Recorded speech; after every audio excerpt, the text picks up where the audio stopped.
నేనే మహేష్ బాబుని చూడమని అడగలేదు. నేను ఫోన్ కూడా చేయలేదు.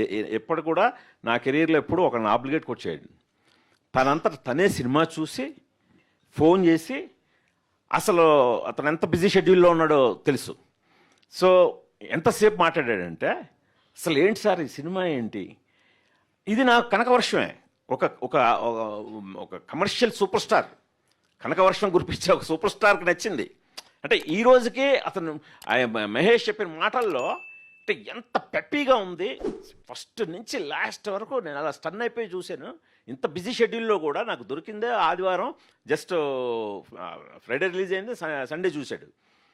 సో ఇలాంటి ప్రశంసలు ఇప్పుడు మహేష్ బాబు ఒకడే కాదండి, తనంతట తనగా ట్వీట్ చేశాడు, తనంతట తనగా ఇప్పుడు అదే మీరన్న కన్సర్నే చూపించాడు.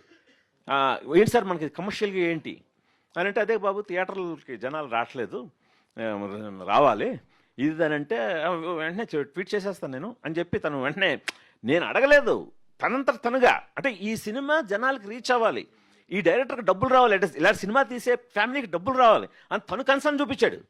తను కన్సర్న్ చూపించి ఇప్పుడు నెక్స్ట్ ఓటీటీలో కూడా ఏదైనా చేద్దామంటే చేద్దాం సార్ అని, నేనే మరీ వాడేసుకుంటే బాగుండదు మహేష్ బాబు అనే వాడి ఇమేజ్కి కూడా అని చెప్పి నేను తగ్గుతున్నాను.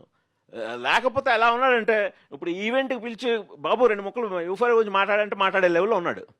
ఇది చాలు నాకు, ఇది సంపాదించుకున్నాను నేను. గుణశేఖర్ గారు, firstly thank you sir. After long weight of 2 months it's coming to our home. Nearly నీ సినిమా 3 times చూసా థియేటర్లో thank you with my family.